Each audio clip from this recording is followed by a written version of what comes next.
welcome to Biotruck Sailing.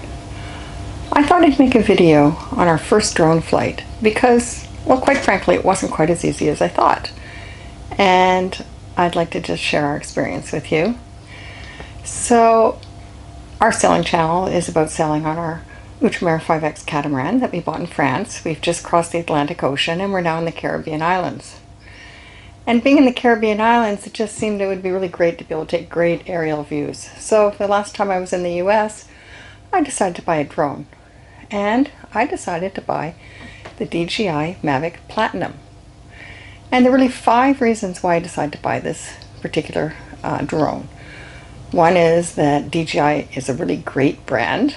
And the camera is really a very good camera. And there's lots of YouTube videos that do comparisons of cameras. Another reason why we decided to buy the DJI Mavic Platinum was because the Platinum has lower noise levels. And I think if you're in a beautiful anchorage and you want to fly your drone, it's nice not to be so noisy. And also some of the comparisons show it truly is less noisy than some of the other ones. It's very compact. And so it's easy to take with you. It fits into this travel case, so that's easy to carry with you if you're going to go on an excursion somewhere or be hiking. I did hesitate between the Mavic Pro and the Phantom, because the Phantom has handles so that you can catch it. And when you're on a boat, if you're sailing, you can't just use the go to home function. And even in an anchorage, boats move around. They swing on an anchorage. So go to home could land your drone in the water. So there are times when you really must catch the drone by hand when you're doing videos from a boat. But a lot of other people have videos on how to catch the Mavic by hand. And also availability came to play because I couldn't get a Phantom quickly. So we decided on the DJI Mavic Platinum. And I look forward to showing you some videos about our first flight. Charge up the controller. It's at 100%. So we've got the batteries charged up. Pierre's got the propellers on the drone. And we've read the quick start to figure out how to turn it on. One short button push and then push and hold. That's it. Same on the controller. Plugged it in there to the iPhone. We've turned on the app.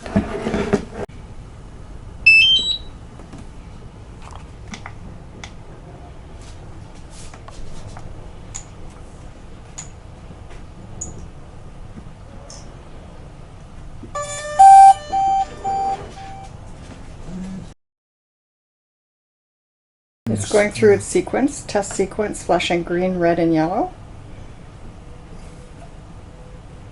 Now yellow and green, and when it flashes green, it'll be ready for flight. We're not going to fly it inside. We're just figuring out how it works. Okay, so it's in beginner mode now, 50%, 56% battery. Please fly safe. Yes, we will.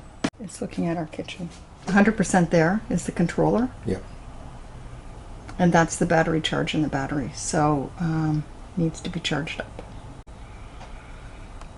And the most important button to know for a beginner is this button, which is the return to home button on the controller. Which is like this one here. Which is the second one down on the iPhone.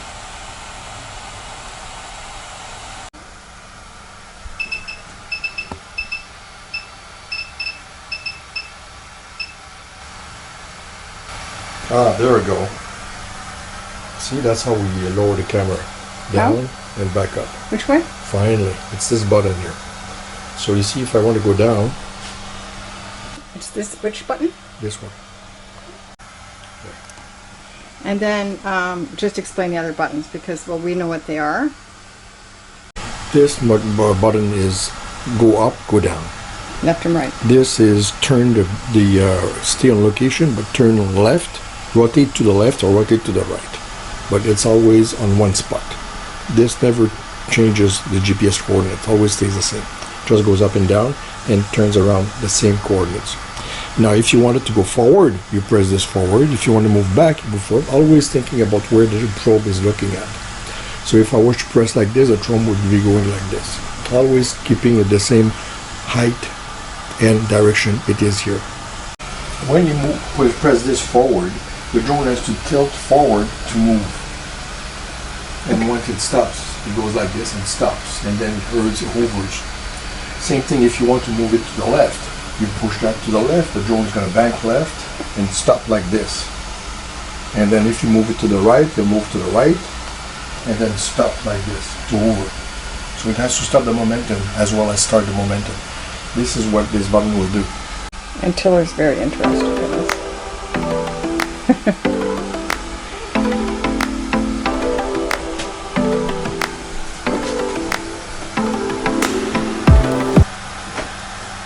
So to turn it off, I push and hold. Push, and then you push and hold.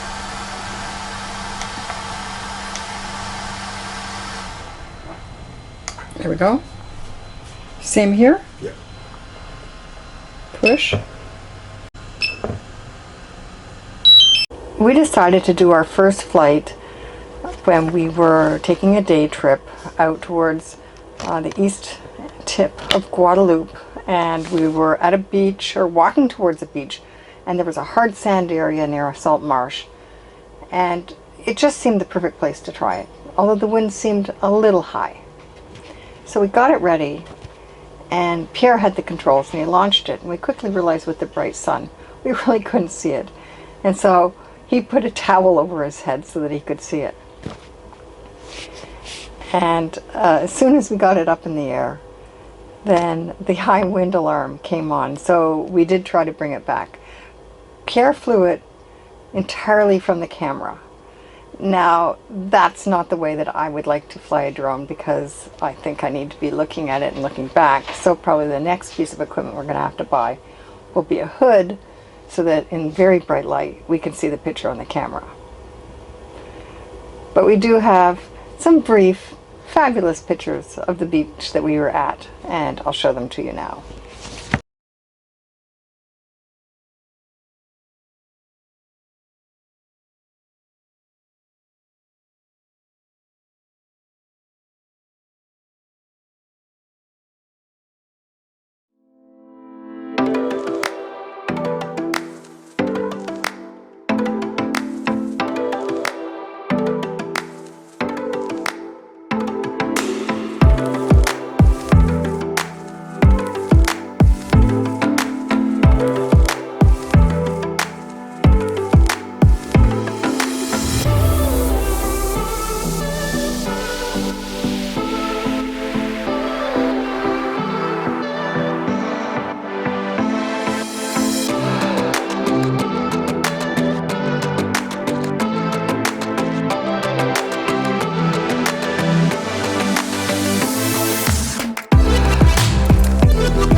So on our first flight, we made a number of rookie mistakes, such as launching with the toggles before checking visibility on the iPhone.